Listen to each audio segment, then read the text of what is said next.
Hello students, we are starting with a new chapter financial statements. जब से हमने account शुरू किए हम बार बार ये वर्ड यूज़ करते हैं financial statements. What are financial statements? Financial statements का मतलब होता है फाइनल अकाउंट्स. दैट मीन्स जो हम बुक कीपिंग करते हैं उसको हम फाइनली कैसे डिस्क्लोज करते हैं अपने स्टेक होल्डर्स को. Different type of firms have different type of financial statements. Like for companies, we have to make a statement of P&L. For a partnership, we have to make P&L appropriation account. For sole proprietorship, like we are doing, we have three things: trading account, profit and loss account, and balance sheet. आपने ये तीनों चीज़ें एक एक बार ज़रूर सुनी होंगी. जब हमने अकाउंटिंग इक्वेशंस किया था तब हमने बैलेंस शीट की बात की थी. जब हमने जर्नल किया था तो कई बार जो प्रॉफिट लॉस होता था वो हम P&L अकाउंट में ट्रांसफ़र कर देते, लेजर में हमने देखा था. और COGS की जब बात हुई थी, गुड्स की बात हुई थी, तो हमने ट्रेडिंग अकाउंट की बात की थी. बेसिकली ये तीनों अकाउंट स्टेटमेंट्स इकट्ठी बनती हैं और ये तीनों को कहते हैं financial statements of sole proprietorship. So in lecture number 1 हम सबसे पहले देखेंगे ट्रेडिंग अकाउंट कैसे बनता है. What is trading account and how it is prepared. Topic number 1.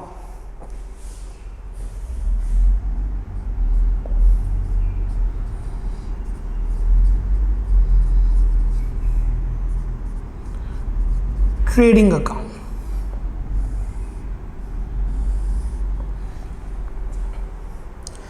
ये वो अकाउंट होता है जो ट्रेडर बनाता है मैन्युफैक्चरिंग के बाद. सबसे पहले गुड्स मैन्युफैक्चर किए जाते हैं और जब गुड्स मैन्युफैक्चर हो जाते हैं तो वो गुड्स ट्रेड किए जाते हैं. ट्रेड मतलब बेचे जाते हैं. तो ये अकाउंट बेसिकली स्टॉक अकाउंट होता है, गुड्स का अकाउंट होता है. इसमें आता है opening stock, closing stock, goods sold, goods purchased, purchase return, sales return and direct expenses. So I repeat again, इसमें आते हैं stock, opening stock, closing stock, 2 goods sold, goods purchased, 3 sales return, purchase return, 4th direct expenses. और जो trading account का balance होता है उसे कहते हैं GP, ग्रॉस प्रॉफिट. इससे ये बनता है मैन्युफैक्चरिंग अकाउंट के बाद. But we are not doing manufacturing account, not a part of our syllabus. हम कर रहे हैं ट्रेडिंग अकाउंट, जो अकाउंट ट्रेडर बनाता है. लिखिए, लेट्स मेक अ फॉर्मेट, फिर हम एक्सप्लेनेशन देते हैं. लेजर का फॉर्मेट रहेगा विदाउट डेट कॉलम. लेजर का फॉर्मेट रहेगा विदाउट डेट कॉलम, क्योंकि ये एक ही दिन बनता है. साल खत्म होने पर 31 मार्च को ये अकाउंट बनता है. सिर्फ एक दिन, और वो दिन होता है जब साल खत्म होता है, बुक्स क्लोज होती हैं, विच इज 31 मार्च और 30 सितंबर. सो डेट के कॉलम की जरूरत नहीं होती. Particulars, journal folio, we don't make that, hardly require. Amount, particulars, amount, credit side, debit side. ये एक नॉमिनल अकाउंट है. This is our nominal account. Ledger हम कर चुके. नॉमिनल अकाउंट का मतलब होता है debit all expenses, credit all incomes. जितने नॉमिनल अकाउंट्स हैं, मैंने आपको कहा था P&L अकाउंट में ट्रांसफर होते हैं या ट्रेडिंग अकाउंट में ट्रांसफर होते हैं. अगर आपको याद हो, साल खत्म होने पर जितने खर्चे हैं, साल खत्म होने पर जितने खर्चे हैं और जितनी इनकम है वो ट्रांसफर की जाती हैं ईदर ट्रेडिंग अकाउंट और P&L अकाउंट. ट्रेडिंग अकाउंट में जाते हैं ये अकाउंट्स ट्रांसफर किए जाते हैं trading account. 2 opening stock, 2 net purchases to direct expenses. Debit all expenses, ये हमारे खर्चे हैं। साल शुरू होने का स्टॉक वो इस साल हमने यूज किया होगा, it is FIFO, first in first out. साल शुरू होने का स्टॉक हमने इस साल यूज किया होगा, मैन्युफैक्चरिंग में डाला होगा, बेचा होगा, तो ये हमारा debit expense. Purchases during the year, जितने गुड्स खरीदे हैं पूरे साल में, जितने गुड्स खरीदे हैं। Cash purchases, credit purchases minus purchase return. Cash purchases मिल जाएंगे कैश बुक से, क्रेडिट परचेजेस मिल जाएंगी परचेज बुक से, परचेज रिटर्न मिल जाएगी रिटर्न बुक से। इन तीनों का बैलेंस नेट करके यहां पे जाएगा। डायरेक्ट एक्सपेंसेस, गुड्स को फैक्ट्री से बाहर लाने तक का खर्चा, मतलब रॉ मटेरियल का खर्चा, फैक्ट्री का खर्चा, फैक्ट्री से वेयर हाउस लाने का खर्चा, यहाँ पे वो सारे खर्चे आते हैं जो गुड्स की पैकिंग में होते हैं, सेलिंग नहीं, मैन्युफैक्चरिंग। जब तक गुड्स बिल्कुल तैयार नहीं होता बिकने के लिए, तब तक के सारे खर्चे यहाँ आएंगे। All the expenses incurred on the goods till it is ready to sell. By sales, net sales, इसमें आएंगी cash sales, credit sales, sales return. इसमें आएंगी कैश सेल्स कैश बुक से, क्रेडिट सेल्स सेल्स बुक से, sales return return book से। By closing stock,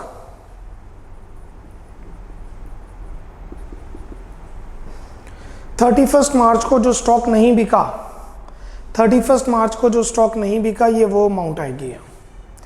basically इसकी journal entry बनेगी trading account debit to opening stock, trading account debit to net purchases, trading account debit to direct expenses, sales account debit to trading account, closing stock account debit to trading account. The balancing figure of trading account, the balance, you know how to find the balance? This plus this is whatever, this plus this plus this is whatever one. So this is whatever, that is whatever one. दोनों का difference देखेंगे, बराबर करेंगे। इस तरफ आ रहा है तो इट्स ग्रॉस लॉस, इस तरफ आ रहा है तो it's gross profit. Let's see the balance. So the balance comes out to be here. Be optimistic. To gross profit balance.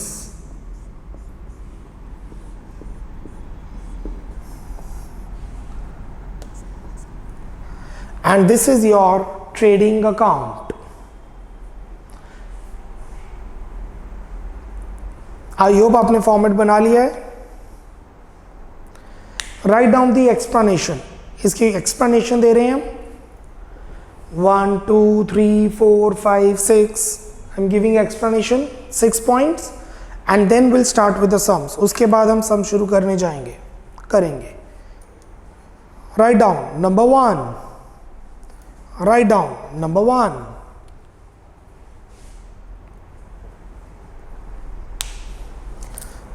opening stock, number 1,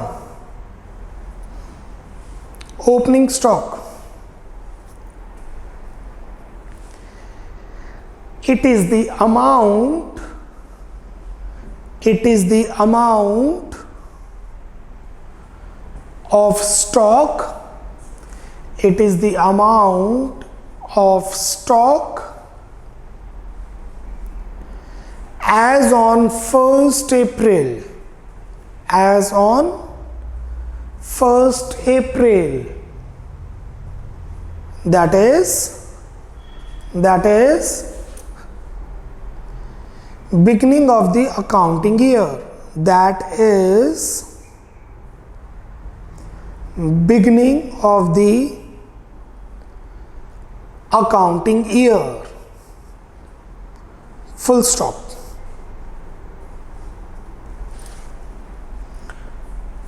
Number 2, this net purchases, write down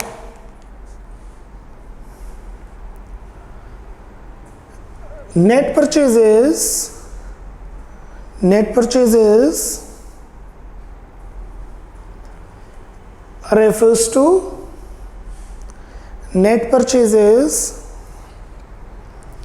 refers to cash purchases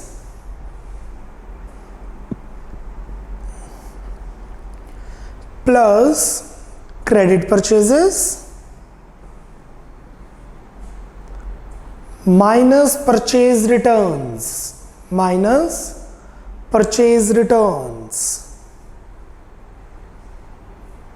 full stop.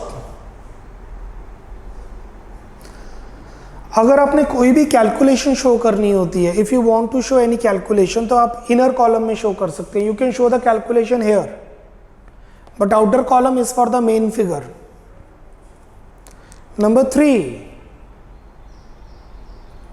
Number 3, direct expenses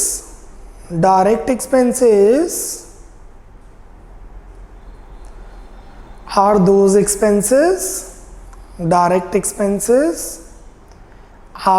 expenses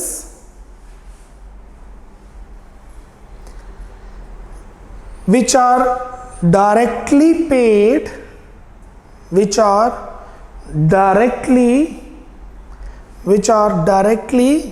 की जगह लिखिएगा related to the goods, which are directly related to the goods, full stop. All the expenses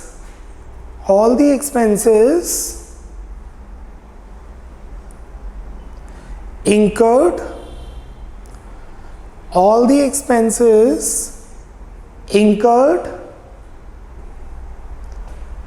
for manufacturing the goods,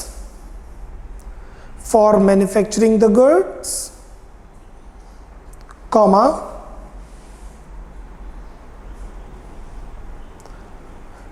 transporting the raw material,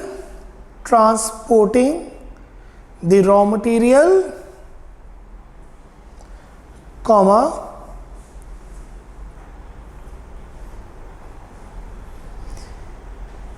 expenses in factory,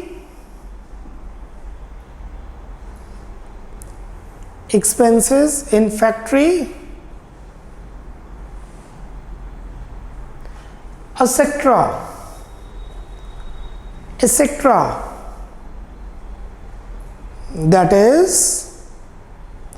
That is all the expenses till the selling procedure begins.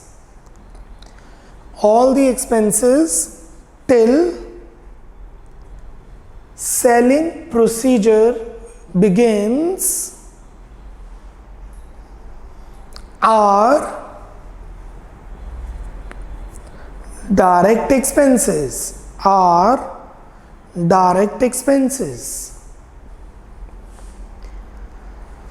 जहां पे selling का काम शुरू हो जाता है, उसके बाद के सारे खर्चे होते हैं इनडायरेक्ट. जैसे कि गुड्स को बनाने का खर्चा, वेजेस, डायरेक्ट. मैनेजर को सैलरी दी, इनडायरेक्ट. लेबर को वेजेस दिए, डायरेक्ट. मैनेजर को सैलरी दी, इनडायरेक्ट.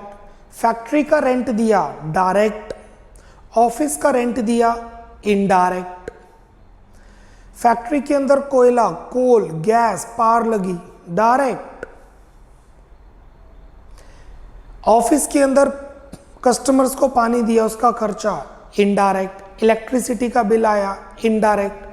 फैक्ट्री में पावर का बिल आता है और ऑफिस में इलेक्ट्रिसिटी का बिल आता है, डायरेक्ट इनडायरेक्ट रिस्पेक्टिवली.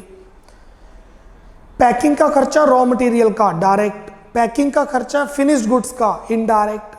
गुड्स बन गए, उसके बाद खर्चा हुआ, इनडायरेक्ट. गुड्स बनाने से पहले का खर्चा हुआ, डायरेक्ट. लिखिए, some of the examples of direct expenses are,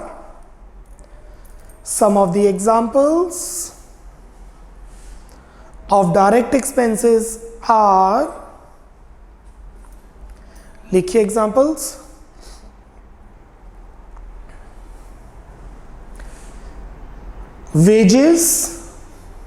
wages, comma, factory rent, comma, royalty, ROYALTY, royalty होता है जिससे आप रॉ मटेरियल खरीदते हैं, उसको कुछ कमीशन देते हैं, kind of a brokerage, but we specifically say royalty because it is on for the raw materials, comma,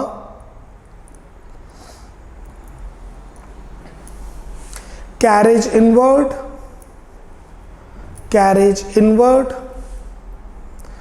inward का मतलब होता है सामान लाने का खर्चा, comma, excise duty, etcetera,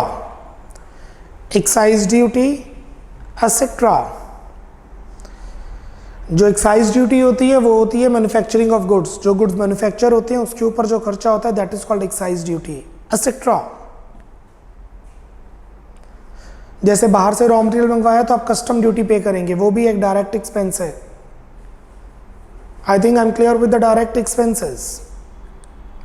moving on, this net sales, number 4, net sales, write down,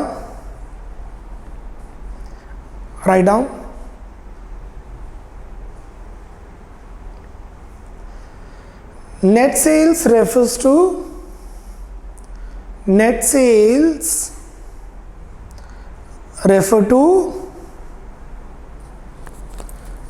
cash sales. Net sales refer to cash sales plus credit sales minus sales return. Cash sales plus credit sales minus sales return. Full stop. Number 5,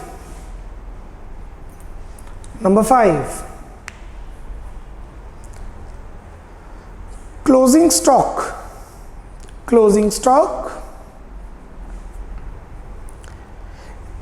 is the amount of stock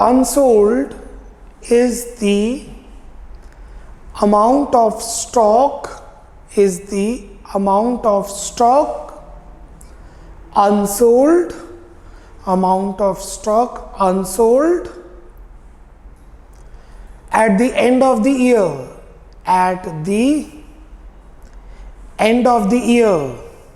full stop.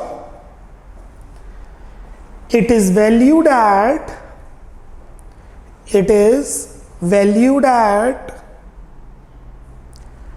cost price or market price, whichever is less. It is valued at cost price or market price, comma, whichever is less, full stop. अगर closing stock की value है 10,000 और market price है 12 तो हम 10 पे show करेंगे। अगर क्लोजिंग स्टॉक की वैल्यू है 10 और मार्केट वैल्यू है 8 तो हम 8 पे शो करेंगे, क्योंकि हमें पता है कि स्टॉक मार्केट में सस्ता बिकेगा, तो प्रूडेंस प्रिंसिपल की वजह से हम उसकी वैल्यू पहले ही कम मानेंगे। It is due to prudence principle, it is due to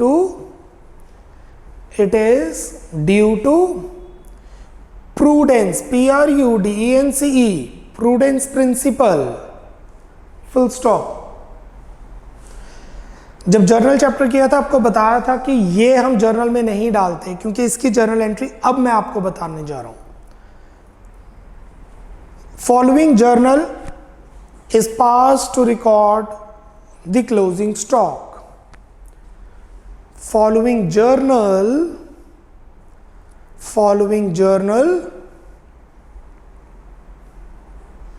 will be passed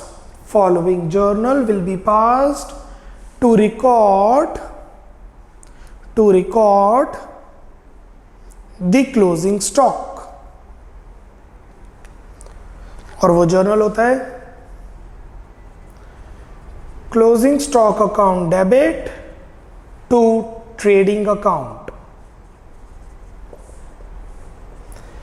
31 March को ये जर्नल एंट्री डाली जाती है, closing stock account debit to trading account. Trading account में हम रिकॉर्ड करेंगे क्रेडिट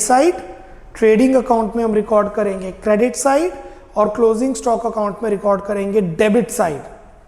ये एंट्री आपको जर्नल चैप्टर में भी आ सकती है। लास्ट पॉइंट, उसके बाद क्वेश्चन शुरू करते हैं। Last point, I am not writing 6 क्योंकि बैलेंस इधर भी आ सकता है, इधर भी आ सकता है, इसलिए just a kind of a conclusion. The balance of trading account, the balance of trading account is either gross profit or gross loss. The balance of trading account is either gross profit or gross loss. Full stop. It is to be transferred to profit and loss account.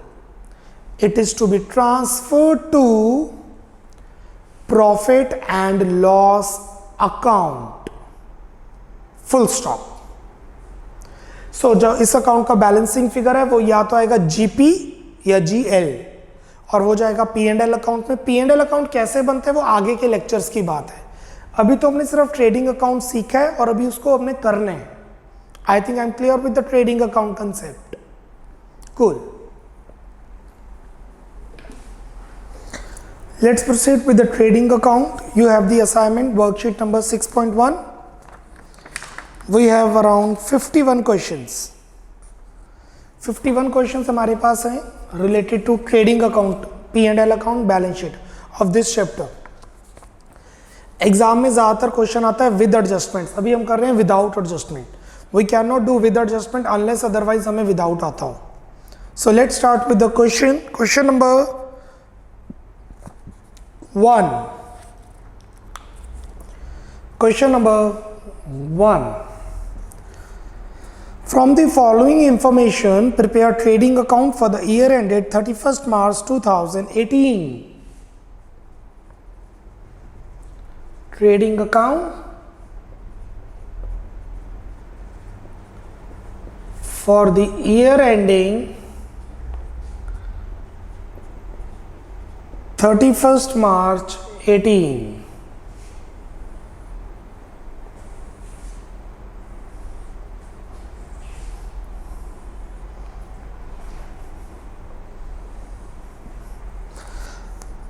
Opening stock, चाहे stock 1 अप्रैल को है but यहाँ 1 अप्रैल को नहीं आएगा, 31 March को ही आएगा, क्योंकि ये अकाउंट 31 मार्च को बनता है।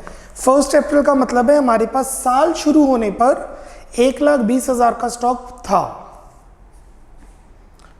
To opening stock 1,20,000 to purchases 132. If only purchases are given, that means these are net purchases only, because we do not have the information related to cash or credit purchases. That means cash, credit and returns is already adjusted here. We do not have any direct expenses, buy sales or net sales,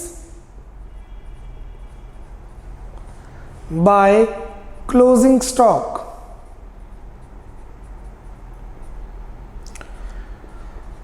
trading account का format change नहीं हो सकता, format यही रहेगा। हाँ, अगर 3-4 direct expenses हैं तो वो ऊपर नीचे लिखे जा सकते हैं, पहले वेजेस लिख दिया फिर कोल लिख दिया, या पहले कोल लिख दिया फिर वेजेस लिख दिया, hardly matters, but the format is this: opening stock, purchases, direct expenses, closing stock, sales, and then the balance gross profit. The format will be like this only. Let's find the balancing figure. This plus this, 766. There, 252. 766, 252. Difference 514. Difference आ रहा है 5,14,000, वो भी उस तरफ, तो it is 2 gross profit balance. नहीं भी balance लिखोगे तो चलेगा, 5,14,000, total 7,66,000।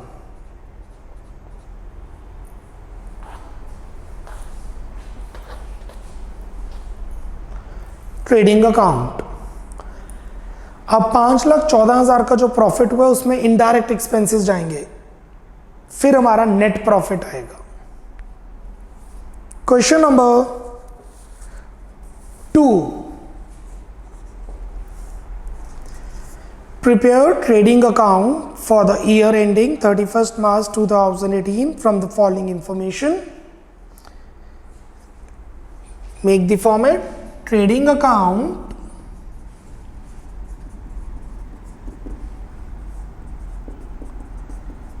for the year ending 31st March 18.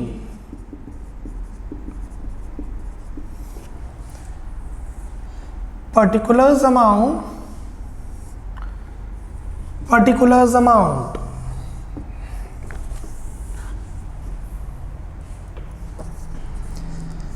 opening stock 2, opening stock 90,000, 2 purchases, पूरा लिखेंगे परचेजेस हमें नजर आ रही है 1,15,000, कैश और क्रेडिट दोनों है, 1,15,000। ड्यूरिंग द ईयर हमने 1,15,000 की परचेजेस की। सम ऑफ यू थिंक कि इनर कॉलम में क्यों लिखा है, क्योंकि अगर आप ध्यान दें तो हमारे पास परचेज रिटर्न है 4,000 माइनस रिटर्न्स 4,000। सो हमने 1,15,000 की परचेजेस की और 4,000 के गुड्स वापस कर दिए, और ये जो रिटर्न है that is return inward, that is return outward, that is purchase return. Direct expenses, we have wages and carriage inward. To wages 15,000,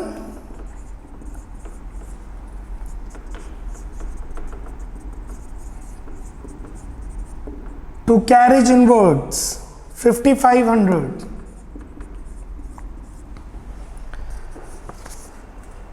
पहले आएंगे ओपनिंग स्टॉक, फिर परचेजेस, फिर डायरेक्ट एक्सपेंसेस। पर डायरेक्ट एक्सपेंसेस ऊपर नीचे कर सकते हैं, जैसे पहले कैरेज इनवर्ड लिख दिया फिर wages, hardly matter. Bye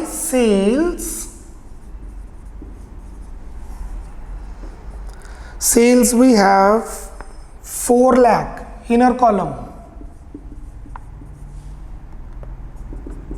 minus returns. Sales return we have is 3,000, 4 lakh की सेल्स हुई, 3,000 के गुड्स वापस आ गए, sales return. So the net amount is 3,97,000 net sales. Closing stock 87,000 by closing stock 87,000।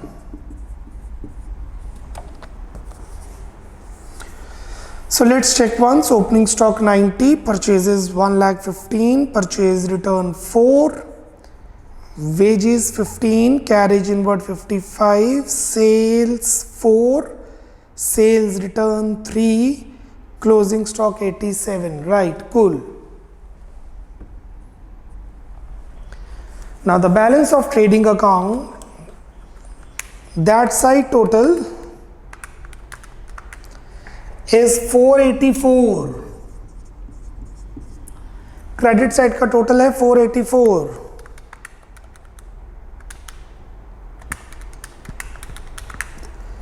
Debit side का टोटल है 221,500. सो credit side total 484,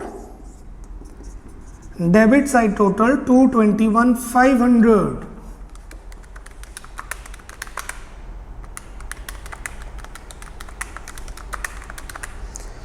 difference 262,500.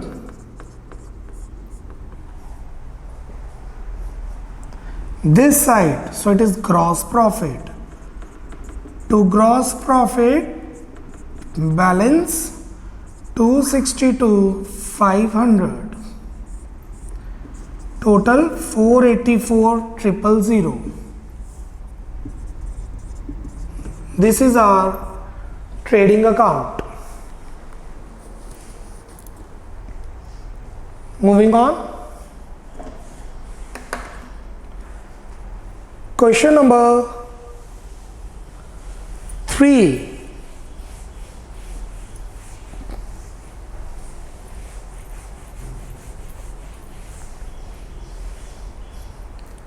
Question number 3.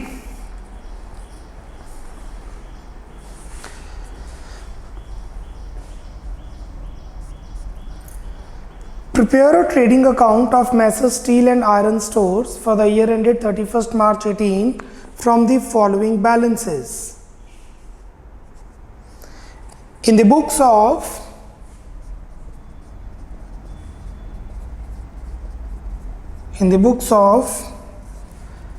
Messrs Steel and Iron Stores,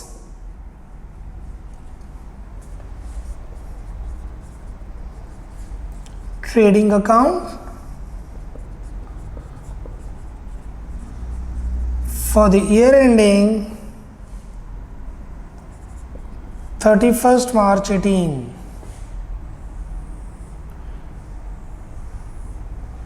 Particulars amount.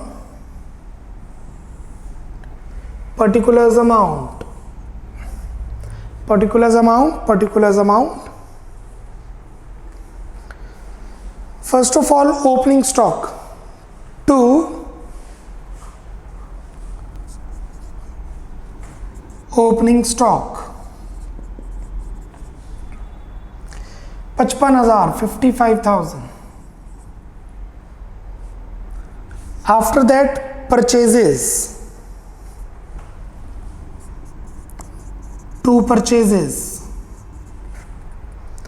2,50,000 minus returns. Purchase return is 10,000, so it's 2,40,000. Opening stock is 55,000, purchases are 250 minus returns 10, which is 240. Direct expenses की बात मैं बाद में करता हूँ, because इसमें काफ़ी सारे एक्सपेंसेस हैं, कुछ डायरेक्ट हैं कुछ इनडायरेक्ट है, तो वो हम बाद में बात करते हैं.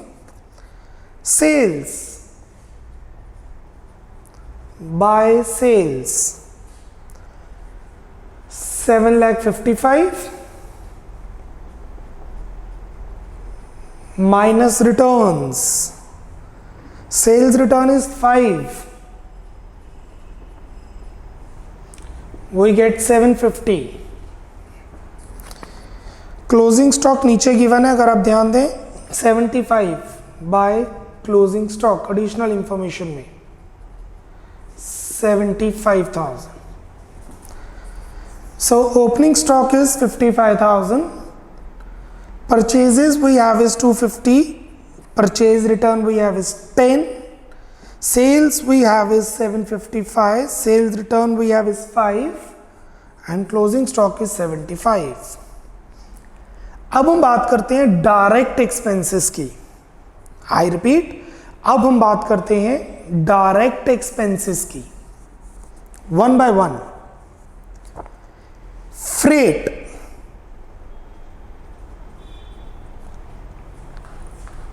so we have direct, we have indirect. Freight, freight inward direct है, फ्रेट आउटवर्ड इनडायरेक्ट है। फ्रेट इनवर्ड डायरेक्ट है, सामान लाने का खर्चा। फ्रेट आउटवर्ड इनडायरेक्ट है, सामान बेचने का खर्चा। अगर क्वेश्चन में कुछ ना गिवन हो तो वो फ्रेट इनवर्ड होती है। If the question is silent then the carriage is carriage inward and the freight is freight inward. So freight will come here. Factory lighting, if the light is of office it is indirect, if the light is of factory it is direct. Factory की lightning को power कहते हैं, power. Office की lightning को electricity कहते हैं। Factory की lightning को कहते हैं पावर, डायरेक्ट, क्योंकि मशीन को चलाने के लिए बहुत ज्यादा इलेक्ट्रिसिटी लगती है। Wages, direct, wages are direct, salaries are indirect. Wages होते हैं डायरेक्ट, सैलरीज होती हैं indirect. Coal, gas, water, you know भट्टी क्या होती है, जिसमें नीचे से काफी ज्यादा आग देके टेम्परेचर बढ़ाया जाता है, भट्टी उसे हम कहते हैं। वहां पर कोल, गैस और वाटर तीनों चीजें लगती हैं। फैक्ट्री में होता ही है, ऑफिस में नहीं पड़ा होता ये, direct. Carriage on purchases, carriage on purchases is direct, basically it is carriage inward। दोनों में फर्क क्या है? फ्रेट नॉर्मली होता है मोड ऑफ ट्रांसपोर्टेशन जो ऑर्गेनाइज्ड हो, जैसे रेलवे, एयरवे, ट्रक। और कैरेज ऑन परचेजेस होता है जो अनऑर्गेनाइज्ड फॉर्म में होता है, जैसे कि हम रेडे पे सामान मंगवा लेते हैं, रिक्शे पे निकाल लेते हैं, ऑटो पे मंगवा लेते हैं। कैरेज ऑन सेल्स, इनडायरेक्ट, सामान बेचने का खर्चा। कस्टमर ने सामान मंगाया, रिक्शा लगा के भेज दिया, indirect. Factory rent, direct. Office rent, indirect. Custom duty, basic custom duty, आजकल तो चलो जीएसटी लगता है। What is basic custom duty? बाहर से जो रॉ मटेरियल आ रहा है उसके ऊपर टैक्स लग रहा है। Raw material, goods, direct. So इन दोनों को इग्नोर करेंगे क्योंकि ये P&L अकाउंट में जाएंगे, ये सब डायरेक्ट अकाउंट में जाने वाले हैं। Let's proceed to freight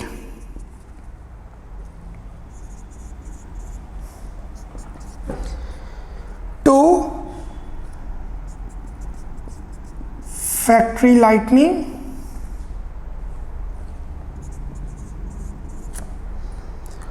to wages to coal, gas and water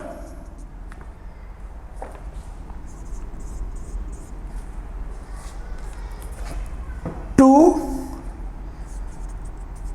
carriage inward, basically carriage on purchases. Yes, you can change the name because they one and the same thing. Factory rent,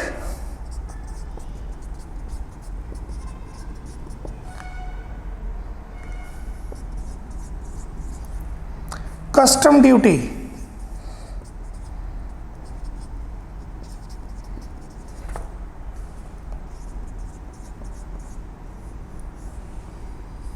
So how many type of direct expenses we have posted in this question? 1 2 3 4 5 6 7 1 2 3 4 5 6 7 ये चीजें करके आएंगे. You cannot learn all the direct expenses. The balancing figure of trading account is either profit or loss. इस account का जो balance होगा वो profit या लॉस होगा. इस साइड का टोटल 8,25,000. क्रेडिट साइड का total 8,25,000.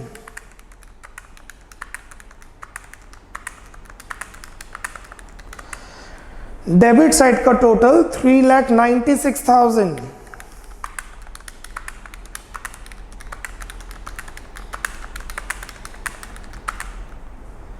This side total credit 8,25,000, debit 396. Difference is 429. Difference is 429 to gross profit 4,29,000.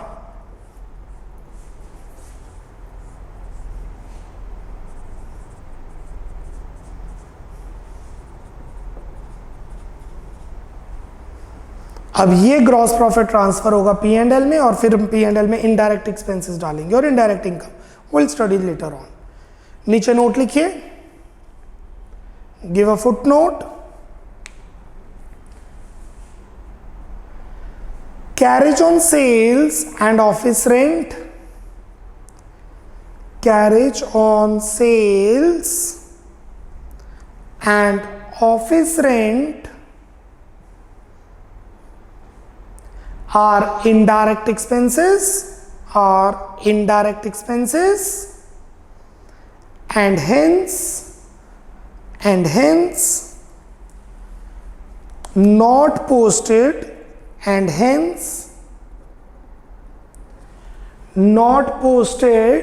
in trading account, and hence not posted in trading account. Full stop. That's all for this lecture. Lecture number 1, trading account. अभी कुछ 1 या 2 lecture अभी trading account में और जाने वाले हैं. Bye bye, take care.